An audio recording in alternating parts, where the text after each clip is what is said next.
Okay. Let's see. I don't even know. Is today the 4th day? Saturday, Sunday, Monday, Tuesday. Today's the 4th day. All day today I did really good until I got home. Let's see. When I first got home, I had already had my smoothie after work. I got home and went straight to the gym. Did water aerobics. I need to stop doing these so late at night. Okay, after the gym, Beck and I said we were going to go do tennis.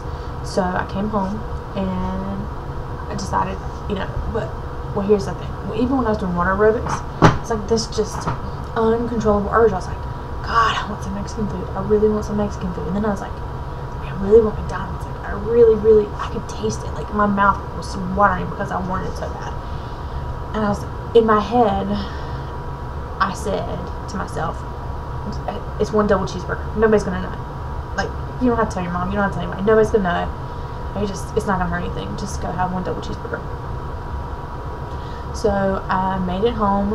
I made the soup. It was a little bit too thick.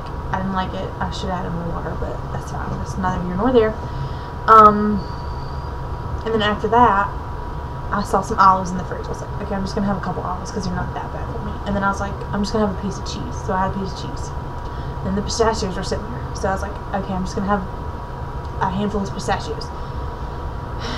But the point is, I shouldn't be eating any of that stuff. And I'm letting myself go saying, well, it's just a little bit. It's just a little bit.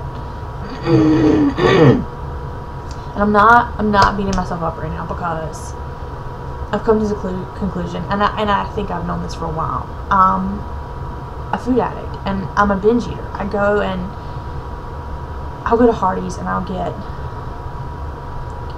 a large chicken sandwich, and then because I had chicken, I want beef, so I have a small cheeseburger, a large curly fry, and an apple pie, and a large drink. And I'll sit down and I'll eat all that, and 3 hours later, I'll go and do it all over again.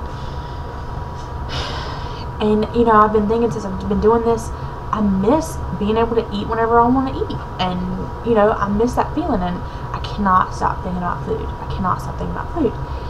And, I'm a food addict. I'm a binge eater, and I don't know how to control it. I don't. I went online and was looking, and there's a book called Food Addict, and I just started reading it, and it was like everything she's talking about was exactly what I feel, what I was going through. So I think I'm going to order it.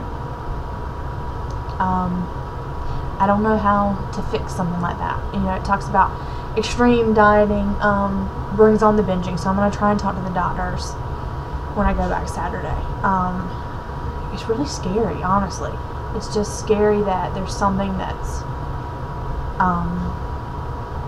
that powerful that I can't let go of it, and then another thing too, I was in the pool, and I'm doing my water aerobics, and it's so hard for me to, I'm so lazy sometimes. I just want to come home and eat and go to bed and be a hermit.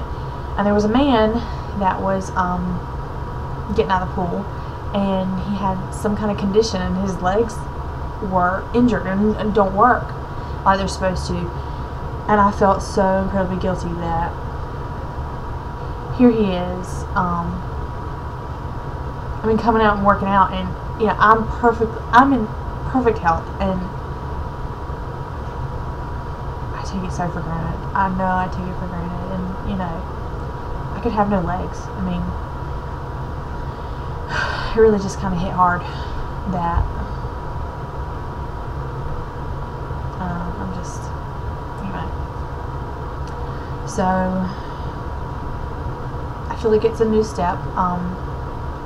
Beck and I went to play tennis. That was fun. And then afterwards we went out. Well, she went through the drive-thru and I was with her to get Sonic, and I didn't get anything.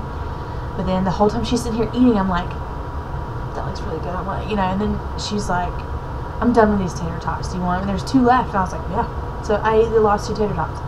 And then she was eating her chicken sandwich, and the whole time I'm staring at her drooling. I know she's like, oh my God, stop looking at me, but she's like, okay, I'm really not going to eat this. Do you want it? She had, some more of her sandwich left. And I was like, yeah. And I ate the rest of her sandwich. And the whole time I'm eating it, I'm going, I shouldn't eat this. Why am I eating this? Stop eating this. it's a problem. It's an addiction, and I have to get it under control. I'm not blaming myself. I'm not putting myself down because of it, because I know that's only gonna make it worse. But I need to figure out how you overcome addictions and how I can overcome this addiction, because right now it's ruining my life, and it's ruining my life, and I keep saying I'm just waiting for my life to start. But if it doesn't get under control, and diet and exercise, I don't think are just going to do it. I think this is an underlying problem, obviously. I mean, 318 pounds, you know, that's really serious. So, I guess that's it. I'm going to take a shower and go to bed. I'm not discouraged. I'm just kind of frustrated that I think I'm kind of scared, actually. I don't know, I have a lot of emotions. It makes me worried that it's never going to get better. But it will. It has to. And I'm taking the right steps. I'm aware of it. I'm paying attention. I can't do it by myself, you know, so